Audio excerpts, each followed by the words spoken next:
Welcome to mummies kitchen. ఈరోజు మన mummies కిచెన్లో ఎంతో టేస్టీ అయిన ఎగ్ నూడిల్స్ ఎలా ప్రిపేర్ చేసుకోవాలో ఈ వీడియోలో మనం చూసేద్దాం. అయితే ఈ వీడియోని పూర్తిగా చూసేయండి.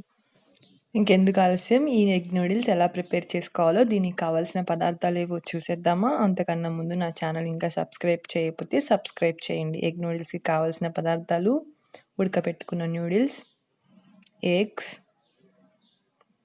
క్యాబేజీ, మిర్చి, కొత్తిమీర, క్యాప్సికమ్, క్యారెట్. తర్వాత స్టవ్ వెలిగించి ఒక బాండిల్ పెట్టుకొని అందులో 1 స్పూన్ ఆఫ్ ఆయిల్ని యాడ్ చేసుకొని, అలాగే 1 ఎగ్ని యాడ్ చేసుకొని ఈ విధంగా 2 మినిట్స్ ఉంచిన తర్వాత ఇలా మిక్స్ చేసుకోవాలి.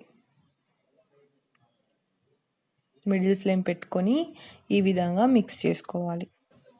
తర్వాత ఇందులో మిర్చి, క్యాబేజీ, క్యారెట్,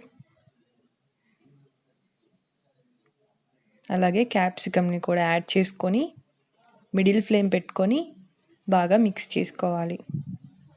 మా ఛానల్ ఇంకా సబ్స్క్రైబ్ చేయకపోతే సబ్స్క్రైబ్ చేసి పక్కనే ఉన్న బెల్ ఐకాన్ని క్లిక్ చేసి ఆల్ అనే ఆప్షన్ని సెలెక్ట్ చేసుకోండి. అలా సెలెక్ట్ చేయడం వల్ల మేము పెట్టే ప్రతి వీడియో మీకు నోటిఫికేషన్ వస్తుంది.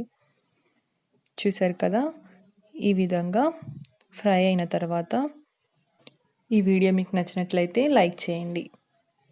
తర్వాత ఇందులో 1 spoon of tomato sauce, 1 spoon of soya sauce,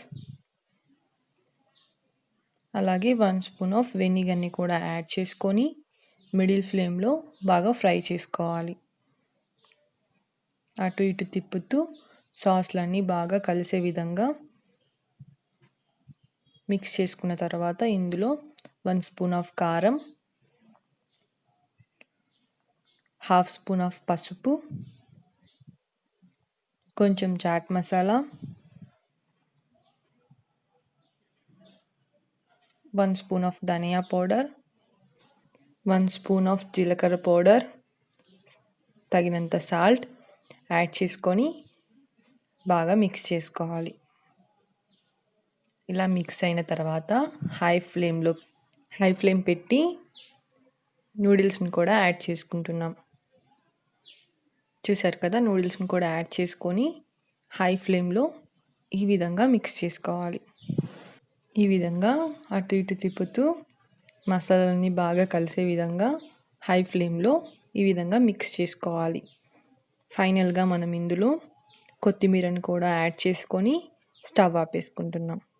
అంతే, ఎంతో టేస్టీ అయిన ఎగ్ నూడిల్స్ రెడీ అయిపోయింది. మీరు కూడా మీ ఇంట్లో ట్రై చేసి టేస్ట్ చేయండి. అలాగే ఈ వీడియో మీకు నచ్చినట్లయితే లైక్ చేయండి. అలాగే మా ఛానల్ని సబ్స్క్రైబ్ చేయడం మాత్రం మర్చిపోవద్దు. సబ్స్క్రైబ్ బెల్ ఐకాన్ని యాక్టివేట్ చేసుకోండి. ఈ వీడియో మీకు నచ్చిందని ఆశిస్తున్నాను. మరో కొత్త రెసిపీతో మీ ముందు ఉంటుంది మీ చిన్ని. సబ్స్క్రైబ్ చేయండి, లైక్ చేయండి, షేర్ చేయండి. అలాగే స్క్రీన్ మీద కనిపించే ఈ 2 వీడియోస్ని కూడా ఒకసారి వాచ్ చేయండి. Thank you for watching this video.